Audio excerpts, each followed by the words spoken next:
लियो Tolstoy की एक बहुत ही प्रसिद्ध कहानी है। कहते हैं कि पुराने रूस में तीन फकीर बहुत प्रसिद्ध हो गए। वे इतने प्रसिद्ध हो गए कि वहां का जो सबसे बड़ा पादरी था उसे उन तीनों फकीरों से बड़ी ईर्ष्या होने लगी, क्योंकि धीरे धीरे लोगों ने चर्च में आना ही बंद कर दिया था। चर्च से लोगों की भीड़ बिल्कुल गायब सी हो गई थी। अब सभी लोगों ने उन तीन फकीरों के पास ही जाना शुरू कर दिया था। वहां का प्रधान पादरी सोचता कि ये तीनों कौन हैं जो मेरे रहते संत बन गए, क्योंकि ईसाईयत में एक प्रथा है कि जब तक चर्च किसी इंसान को मान्यता ना दे दे तब तक वो संत नहीं बन सकता। पादरी बड़ा परेशान रहने लगा, क्योंकि लोगों में चर्च की लोकप्रियता दिनों दिन कम होती जा रही थी। लेकिन एक दिन तो हद ही हो गई।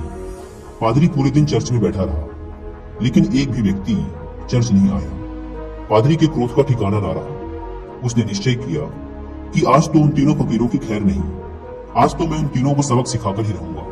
वह अपनी पूरी पादरी वेशभूषा में तैयार हुआ। उसने सोने का ताज पहना, हाथ में प्रधान पादरी का प्रतीक वाला सोने का डंडा लिया और चल पड़ा उन तीनों से मिलने। वे तीनों एक बड़ी सी झील के उस पार रहा करते थे। पादरी एक नाव में बैठकर झील के उस पार पहुंचा। थोड़ा आगे चलने पर उसे एक बड़े से पेड़ के नीचे तीन सीधे साधे से इंसान बैठे हुए दिखाई दिए। वे तीनों पलथी मारकर चुपचाप उस पेड़ के नीचे बैठे हुए थे। पादरी ने उनके पास जाकर कहा, क्या तुम तीनों ही वो प्रसिद्ध संत हो जिनके कारण लोगों ने मेरे चर्च में आना बंद कर दिया है? उन तीनों ने कहा, संत? अरे नहीं नहीं, हम किस बात के संत? हम संत बनने के लायक नहीं हैं। ये तो यहाँ के लोग कहते हैं कि हम तीनों संत हैं। पता नहीं किसने ये झूठी अफवाह फैला दी, जिसे सुनकर लोगों की भीड़ यहाँ आती है। हम तो रोज ही इन्हें मना करते हैं कि यहाँ मत आया करो, लेकिन हम जितना मना करते हैं भीड़ उतनी ही बढ़ती जा रही है। हम इस भीड़ से परेशान हो चुके हैं। ये भीड़ भाड़ हमें रुचती नहीं। हम तो एकांत में ही रहना चाहते हैं। अच्छा हुआ आप आ गए। अब आप ही बचाइए हमें इस भीड़ से। यह सुन वह पादरी तो खुशी से फूला न समाया। सोचने लगा, ये तो बड़े ही भोले लोग निकले। खटिया खड़ी कर दूंगा इन तीनों की। आज तो इन तीनों को लाइन में लगाकर ही जाऊंगा। पादरी ने पूछा, लेकिन तुम तीनों करते क्या हो? उन्होंने कहा, कुछ नहीं, बस इस पेड़ के नीचे बैठकर ईश्वर की प्रार्थना करते हैं। पादरी ने पूछा, बाइबल कहाँ है? उन तीनों ने अपना सिर नीचे झुका लिया। पादरी ने पूछा, क्या हुआ? उन्होंने कहा, अब क्या बताएं आपसे, हम तीनों ही अनपढ़ हैं, हमें पढ़ना नहीं आता। बाइबल रखकर भी क्या करेंगे? यह सुनकर तो वह पादरी और भी खुश हुआ। सोचने लगा, अनपढ़ हैं फिर भी इतने सारे लोगों को बेवकूफ बना रखा है। इनकी तो मैं मटिया मेट कर डालूंगा, पूरे शहर के सामने इनकी बेइज्जती करूंगा। पादरी ने पूछा, फिर तुम लोग प्रार्थना कैसे करते हो? चर्च की प्रार्थना तो तुम्हें याद होगी ना? यह सुन उन तीनों ने फिर से अपना सिर नीचे झुका लिया। पादरी ने पूछा, अब क्या हुआ? तुम लोगों ने फिर से अपना सिर नीचे क्यों झुका लिया? उन्होंने कहा, क्या बताएं, बड़ी लज्जा आ रही है आपसे बताते हुए कि हमें प्रार्थना भी नहीं आती। पादरी ने आश्चर्य से कहा, क्या तुम्हें प्रार्थना भी नहीं आती? उन तीनों ने नाम में अपना सिर हिला दिया। पादरी ने कहा, फिर तुम तीनों प्रार्थना करते कैसे हो? उन्होंने कहा, आपके चर्च की प्रार्थना तो बड़ी लंबी चौड़ी है, हम अनपढ़ गवारों को याद ही ना हो पाई, और फिर गलत पढ़ने का कोई मतलब भी नहीं है। इसलिए बहुत सोचने के बाद, बहुत गणित भिड़ाने के बाद हमने अपनी खुद की एक प्रार्थना बना ली। यह सुन पादरी जोर से चिल्लाया, क्या तुमने अपनी खुद की प्रार्थना बना ली? प्रार्थना तो सर्वमान्य होती है, शास्त्रों में लिखी होती है, हजारों हजारों साल पुरानी होती है। जीसस को तो प्रार्थना खुद परमात्मा ने सिखाई थी, लेकिन तुम लोगों ने अपनी खुद की प्रार्थना बना ली। उन्होंने कहा, हमसे बहुत बड़ी गलती हो गई, हमें माफ करें। हम अनपढ़ गंवार इंसान, हमें कुछ नहीं पता। अब आप हमें जो प्रार्थना सिखाएंगे हम वही प्रार्थना आज से करेंगे। हम आपके पैर पड़ते हैं, हमसे बहुत बड़ी गलती हो गई, हमें क्षमा करें और आप हमें अपनी वाली प्रार्थना सिखाएं। लेकिन पादरी के मन में भी जिज्ञासा जागी कि देखूं तो इन्होंने कौन सी प्रार्थना बनाई है। पादरी ने कहा, पहले तुम लोग मुझे अपनी प्रार्थना सुनाओ। उन्होंने कहा, नहीं महाराज, हम अनपढ़ों की प्रार्थना का कोई मतलब नहीं। आप हमें और शर्मिंदा ना करें, आप हमें अपनी वाली प्रार्थना सिखाएं। लेकिन पादरी नहीं माना। इसलिए पादरी के बार बार कहने पर आखिर में वो अपनी प्रार्थना सुनाने के लिए राजी हो गई। उन्होंने कहा, हमने बहुत सोचा, बहुत विचार किया, लेकिन हमें कोई प्रार्थना ना सूझी।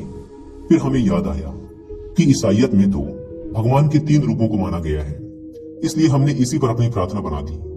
अगर आप हमारी प्रार्थना सुनेंगे तो हम पर हंसेंगे। इसके बाद वे तीनों चुप हो गए। पादरी ने कहा, अरे बताओ, नहीं हंसूंगा मैं। उन्होंने कहा, भगवान के तीन रूप हैं, इसलिए हमने प्रार्थना बना दी कि हम भी तीन, तुम भी तीन, हम पर कृपा करो। यह सुन तो वह गंभीर पादरी भी हंस पड़ा। बोला, जिंदगी में बहुत प्रार्थनाएं सुनी, पर ऐसी प्रार्थना कभी न सुनी। वह मन ही मन सोचने लगा, बड़े बेवकूफ लोग हैं, आज तो इनकी यह ठिकाने लगाकर ही जाऊंगा। इन तीनों को मेरे पास चर्च में आना ही पड़ेगा। उन तीनों ने कहा, आप हमारी छोड़िए, अपनी प्रार्थना सिखाइए, हम आज से वही करेंगे। पादरी ने उन्हें चर्च की प्रार्थना सिखानी शुरू की। उन्होंने कहा, एक बार और। पादरी ने फिर सुनाई। उन्होंने कहा, एक बार और। पादरी ने तीसरी बार सुनाई। उन्होंने कहा, एक बार और, कहीं भूल न जाए। पादरी ने फिर सुनाई। उन्होंने कहा, एक आखिरी बार और। पादरी ने कहा, घबराओ मत, कभी कभी चर्च भी आया करो, धीरे धीरे तुम लोगों की भी जिंदगी सुधरने लगेगी, और अगर रोज आओगे तो ये प्रार्थना भी सीख जाओगे। उन्होंने कहा, जी, जैसी आपकी आज्ञा। पादरी बड़ा खुश हुआ। उसने कहा, तुम लोग डरना मत, चर्च आओ, मैं तुम्हें माफ कर दूंगा और लोगों से भी माफ करवा दूंगा। उन्होंने कहा, आपका बहुत बहुत धन्यवाद, आप बड़े महान इंसान हैं। पादरी ने सोचा, चलो एक झंझट छूटी, इन मूर्खों को तो लाइन पे ले आया। वह अपनी नाव पर बैठकर वापस जाने लगा। नाव अभी झील के बीचों बीच पहुंची ही थी कि पीछे से कुछ लोगों के चिल्लाने की आवाज आई। पादरी और माझी ने पीछे मुड़कर देखा तो उनकी आंखें फटी की फटी रह गई। वे तीनों पादरी को पुकारते हुए झील के पानी पर दौड़ते हुए चले आ रहे थे। वे तीनों पानी पर ऐसे दौड़ रहे थे मानो कोई जमीन पर दौड़ रहा हो। यह देखकर तो पादरी के हाथ से वह सोने का डंडा छूटकर वहीं नाव पर गिर गया। यह चमत्कार तो आज तक केवल जीसस ने ही करके दिखाया था। वे तीनों भागते हुए नाव के किनारे आकर खड़े हो गए और पादरी से कहने लगे, आप वो प्रार्थना हमें एक बार और सुना दें, हम उसे भूल रहे हैं। वो कहता है ऐसे शुरू होती है, ये कहता है ऐसे शुरू होती है, मैं कहता हूँ ऐसे शुरू होती है। हम तीनों में बहस शुरू हो चुकी है। अब हम बहस करें या प्रार्थना करें, इसलिए आप हमें वो प्रार्थना एक बार और सुना दें। पादरी ने तो झुककर उनके पैर ही पकड़ दिए और कहने लगा, अब तक जो भी बताया है, जो कुछ भी कहा है, सब कुछ भूल जाओ। तुम्हारी प्रार्थना जीती और मेरी हारी।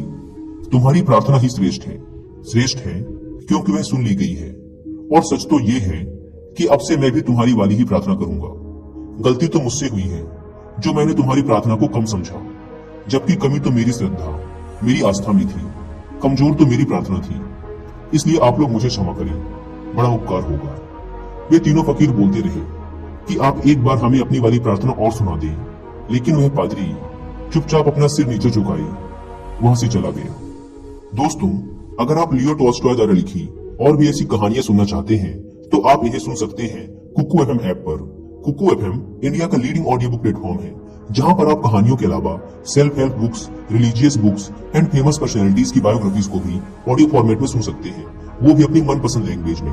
अगर आप प्ले स्टोर से इस ऐप को डाउनलोड करके इसके 1 ईयर का सब्सक्रिप्शन लेते हैं तो वो आपको पड़ेगा 399 रुपीज का, लेकिन आप इसे अवेल कर सकते हैं सिर्फ 199 रुपीज में अगर आप यूज करते हैं coupon code WI50।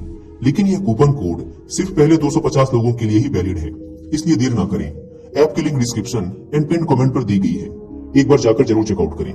Leo Tolstoy की यह कहानी हमें सिखाती है कि ये जरूरी नहीं कि हमारे द्वारा की गई प्रार्थना शास्त्रों से ही ली गई हो, वो बहुत प्राचीन ही होनी चाहिए, लाखों लाखों लोगों द्वारा मान्यता प्राप्त होनी चाहिए। अगर हमारी प्रार्थना सच्ची है, सच्चे मन से की गई है, तो वो परमात्मा के द्वारा जरूर सुनी जाएगी, फिर चाहे वो 2 शब्दों की साधारण सी ही प्रार्थना क्यों ना हो। उन 3 साधुओं की कहानी से सीखने को तो हमें यही मिलता है कि हम चाहे कुछ भी करें, लेकिन उसे दिखावे के उद्देश्य से ना करें। हम जब भी किसी काम को करें तो हमारी पूरी आत्मा उस काम में उतर जानी चाहिए, उस काम के प्रति हमारा पूरा समर्पण होना चाहिए। अगर हम हर काम को इसी तल्लीनता के साथ कर पाए तो हर काम में हमारी सफलता निश्चित है, जैसे कि उन 3 साधुओं के साथ हुआ था। उन्होंने अपनी प्रार्थना को इतने समर्पण भाव के साथ किया था कि प्रार्थना उन्होंने नहीं, उनकी आत्मा ने की थी। फिर उनकी प्रार्थना इतनी सच्ची हो गई कि ईश्वर भी उनकी प्रार्थना को सुने बिना ना रह सका।